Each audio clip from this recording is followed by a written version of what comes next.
What's up, guys? It's Anthony Villa. I wanted to put together a little video just talking about some of the questions and requests that we got from you guys on that Zoom call. Lamar, I thought you had a great request for us to break down how some of the best players in the game go about attacking some of the best pitchers in the game.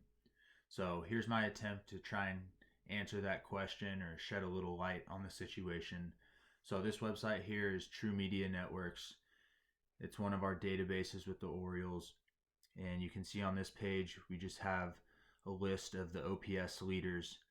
So this website's pretty cool. We can click on different players and check out their profiles.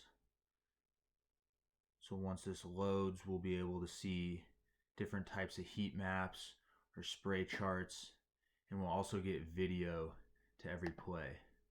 So we can adjust these types of heat maps to be able to check out different types of stats like expected slugging percentage. And then we can look at the video of all of Yelich's home runs or really every play and be able to check out what the video has to offer. 2-2. And Yelich drives one deep to right center. And Christian Yelich gets number 35, the most of the major leagues. So pretty cool. Can definitely have some fun on here. But let's dive into that question that Lamar asked. And I thought that we had such a great discussion where Sean was bringing up the importance of a scouting report, but also the importance of being able to pay attention real time and see what that pitcher is doing in the game.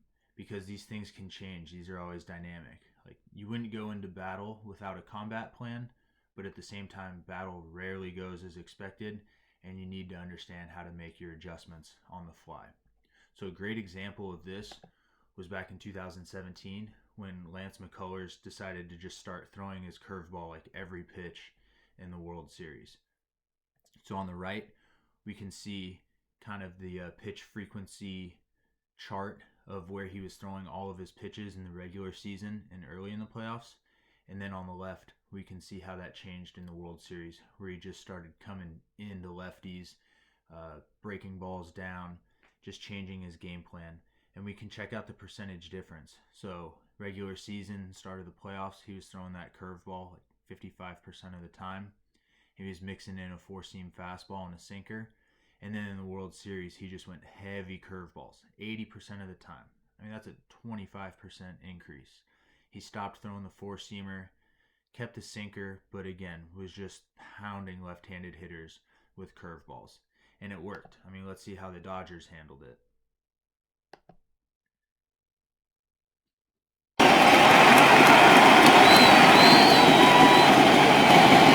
Struck him out on that pitch, down and in, one away.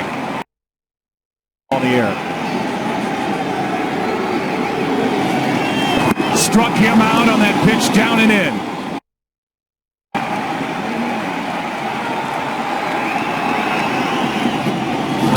Hard hit right at Altuve. Dodgers load him up and leave him loaded. And after one in Game 7. So yeah, they didn't handle it very well. Now again, it's important to have a scouting report so that I can kind of tune your attention of what to pay attention to. We should be looking for fastballs and curveballs, and then that way we can see if something's going on out of the ordinary. Like, hey, he's not throwing fastballs. Now I know that I'm going to be changing my approach in game to sit on curveballs. So let's go ahead and take a look at a couple of examples. We have a list here of the best pitchers in the game, so the lowest OPS against them. We'll grab a couple of these guys and we'll match them up against some of the best hitters in the game. Again, highest OPS for this list. So a great starting example would be a new type of matchup where the batter is coming into the game having never faced the pitcher before and just using the information on the scouting report. This very much is what your guys' scenario is for a large part of the season, because you constantly have new arms that are being promoted coming into the league, and you yourself are moving teams or leagues and having never faced these guys before. So let's go ahead and look at a matchup that I was studying earlier with Josh Donaldson versus Shane Bieber.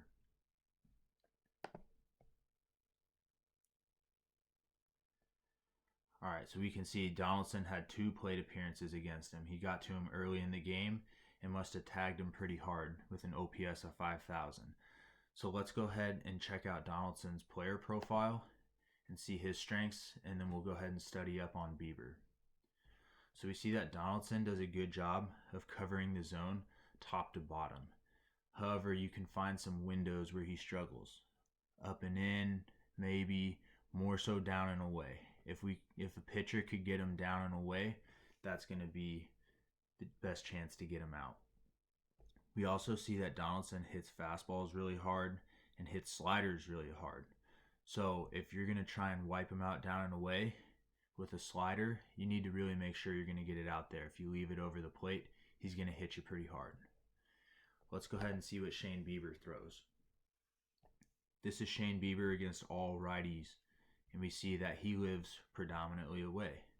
The fastball, he'll run up in the zone a little bit because he does have some plus ride to it, but that slider, he's trying to get some chase down and away. The curveball, he's trying to get chase down and away. And we can go ahead and check out when he's throwing these pitches as well. So as far as his usages go, the 4-seam and the slider seem about equal in all counts. Hitters counts, pitchers counts, even counts. He has a lot of faith in that slider and can use it to get swings, chase, swings and misses, steal strikes. It's a pretty versatile pitch for him.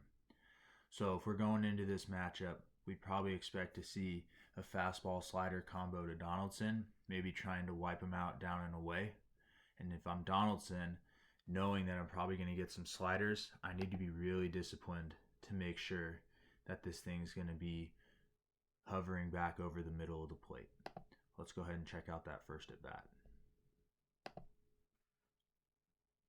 Lindor, he only played the second game of the doubleheader, but just the fact that there's something igniting for an offense that has been very quiet. And granted, they've lost, and their leader, Michael Brantley, who's now with Houston. Ball and a strike to count to Josh Donaldson. Buster, I'll ask you.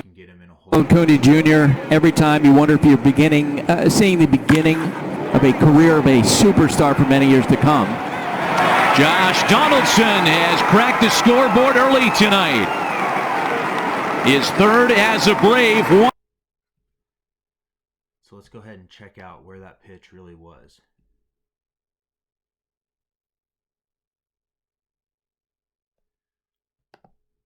Yep, we can see that caught a little too much of the plate, and it ends up being in his hot zone.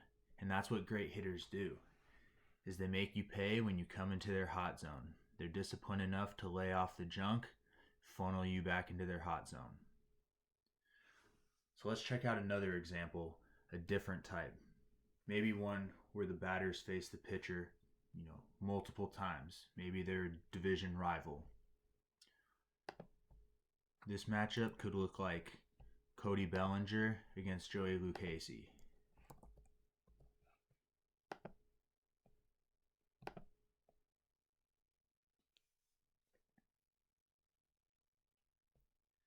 We know that Lucchesi is nasty against lefties, and Bellinger, being a left-handed hitter, is probably in for a pretty tough experience.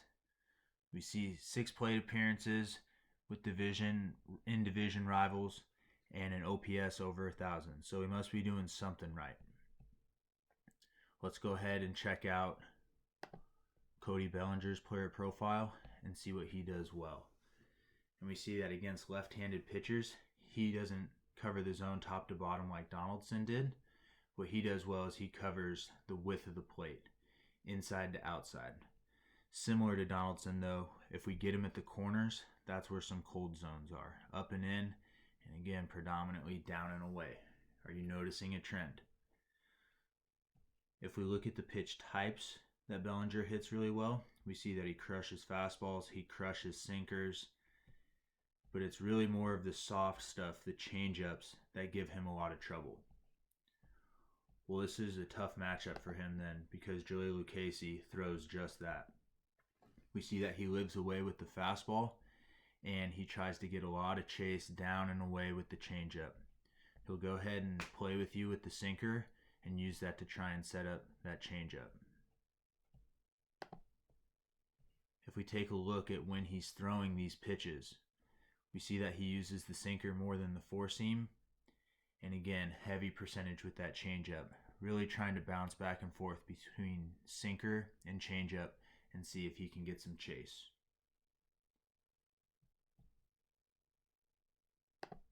So let's go ahead and check out the video.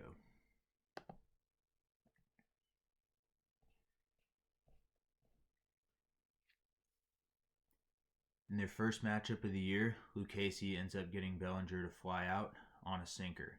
2 sinkers, 1 out. Now in that second at bat of the year, let's see how he handles them.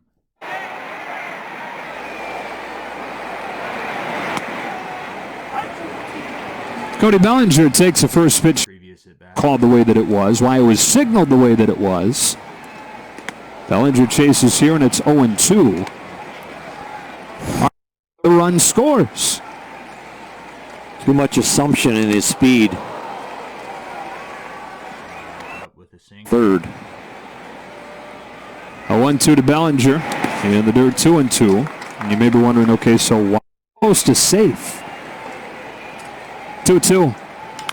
Bellinger reaches out and floats it to right. Reyes, 1 out. So that's how their first meeting went.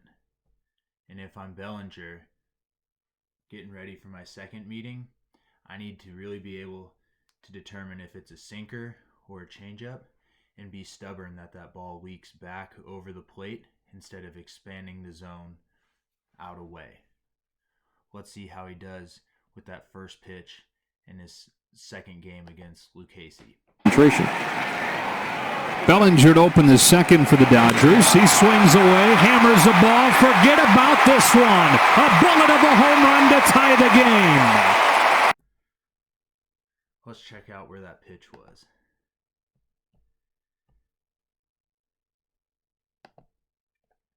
Yep, we can see that that pitch leaks back over the plate enough to be able to do some damage compared to that changeup that Lucchesi got him to weakly fly out on in his first matchup against him.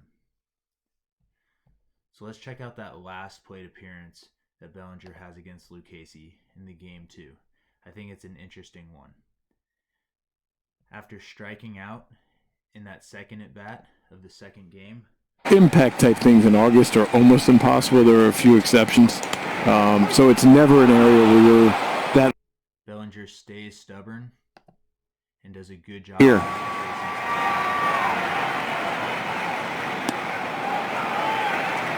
Seemed to see that one out of the hand. Took it. Now you're 3-2 and he's in charge. You get it, you're out. 2-0. On a 2-0, Bellinger takes ball 3. Ball, if he does, he might get it hit. Ball 4. He didn't want to throw it for a strike. That was about as close as you want.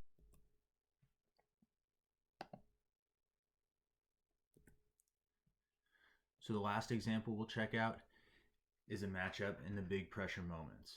Let's go ahead and take a look into the World Series and see how Juan Soto, being a young superstar, handled one of the best pitchers in the game in Garrett Cole.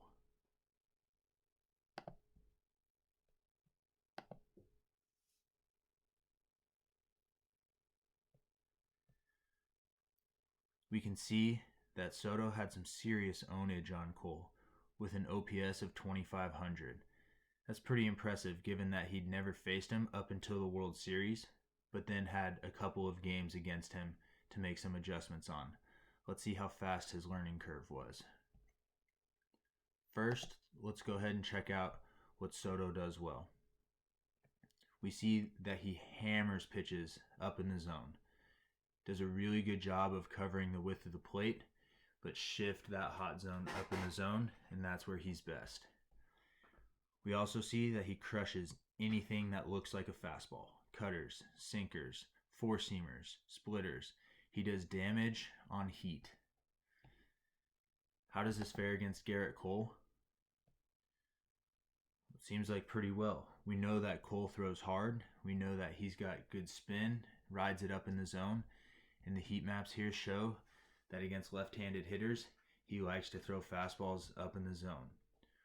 What makes Cole so tough is that he'll then wipe you out with a back foot slider, get you to chase with a changeup that drops off the outside of the plate, and he'll flip curveballs in for strikes to keep a change of pace.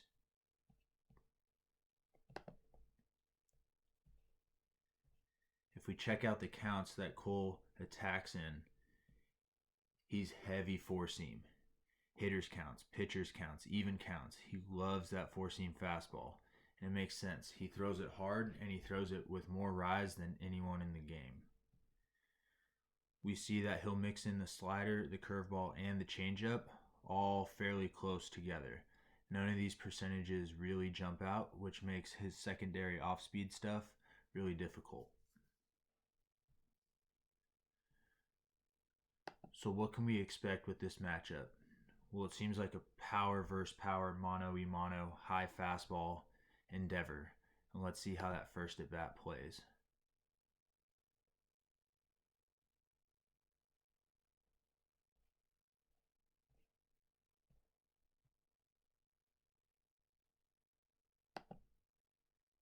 Out.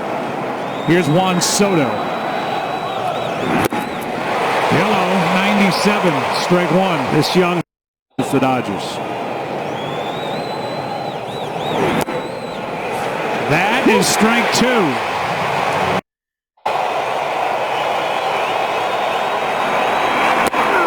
Garrett Cole. Another serious ownage. So if I'm Soto, am I upset? Am I changing my approach? Well, probably not. You understand that that's where your hot zone is. He's just that good and he beat you. But we need to stick to our strengths. So let's see what happens in at-bat number 2 of Game 1 of the World Series. Age and young swing. Oh, it's inside. That's ball one from Garrett Cole. The second most home runs on what would be considered ball to change the eye level of the hitters. Third youngest player, as you saw, to hit cleanup in a World Series, and he just cleaned up. Wow! Pitch was up, the game is tied, and that's up onto the railroad track atop the wall and left. So let's check out where that pitch was.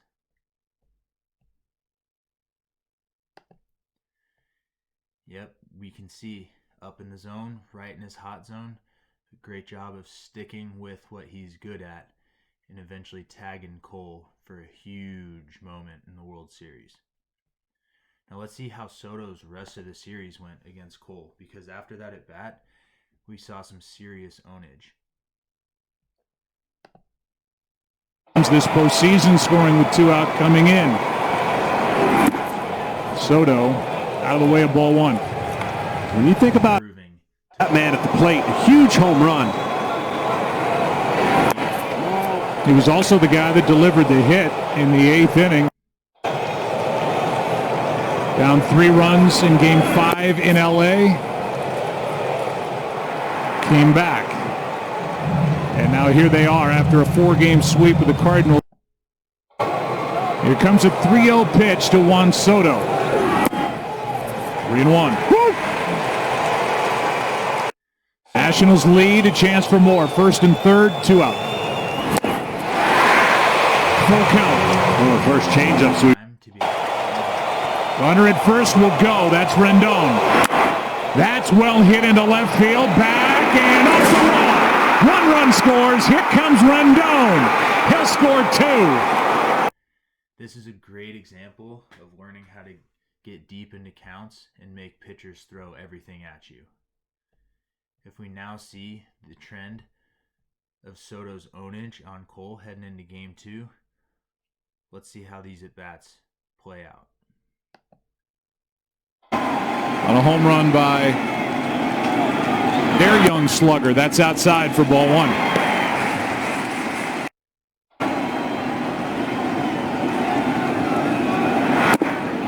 Spins out of there on strike one at 97 miles per hour from Garrett Cole. Knicks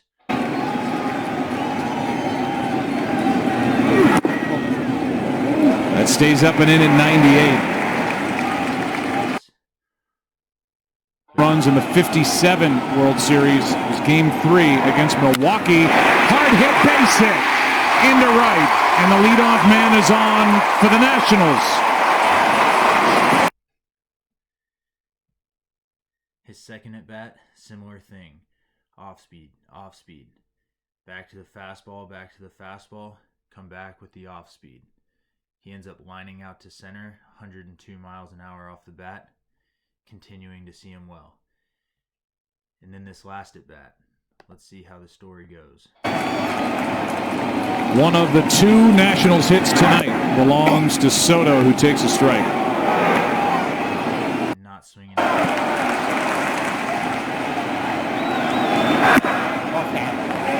That's down, 1 ball, 1 strike. Anthony Rendon, a big presence, one of the best run producers in the game, has been held in check in this series as his hot zone. The 1-2. Just to finish on Rendon, 0 for 2 tonight.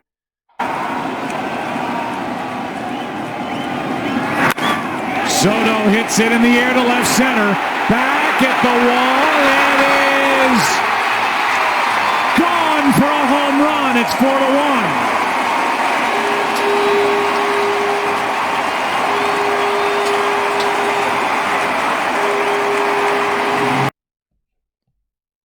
If we check out where that pitch was, same type of story. Catch too much of the plate, right in the hot zone. Look at these pitches that he's laying off of in order to force Cole to eventually come into his zone. So, in summary, that it's all about pitch recognition and decision making and doing a good job of laying off of those pitches out of the zone or out of your zone and forcing that pitcher to come into your hot zone where you then have a chance to do some damage.